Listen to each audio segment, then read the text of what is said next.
প্রবক্তা। দ্বিতীয় কে? নারদ, নারদ মুনি।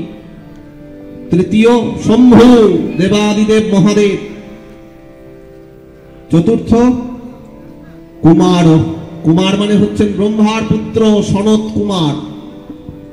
কপিল, কপিল হচ্ছেন কপিল মুনি।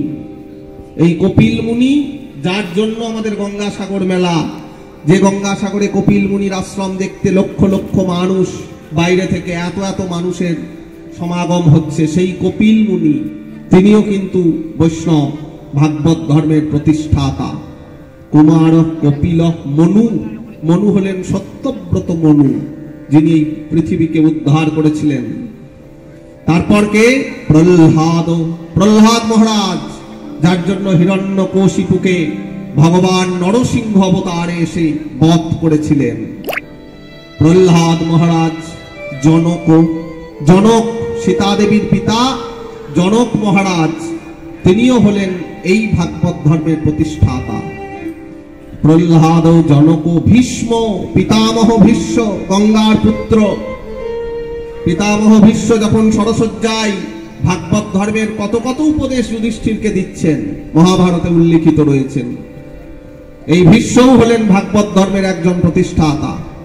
কজন হলো? স্বয়ম্ভু, নারদ, শম্ভু মহাদেব, কুমার, কপিল, মনু, ছজন।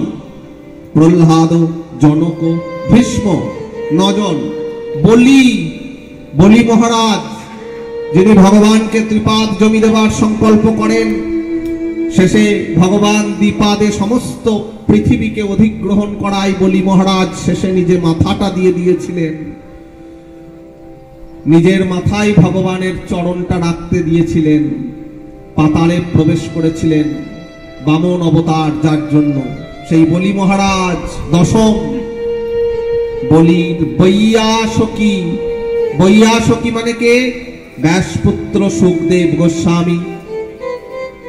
বৈয়াসকি হচ্ছেন ব্যাসদেবের পুত্র সুখদেব গোস্বামী, যিনি শ্রীমৎ ভাগবতের প্রবক্তা। পরীক্ষিত মহারাজকে 7 দিন যিনি অনর্গল শ্রীমৎ ভাগবত কথার আস্বাদন করাচ্ছেন, সেই বৈয়াসকি হলেন একাদশ।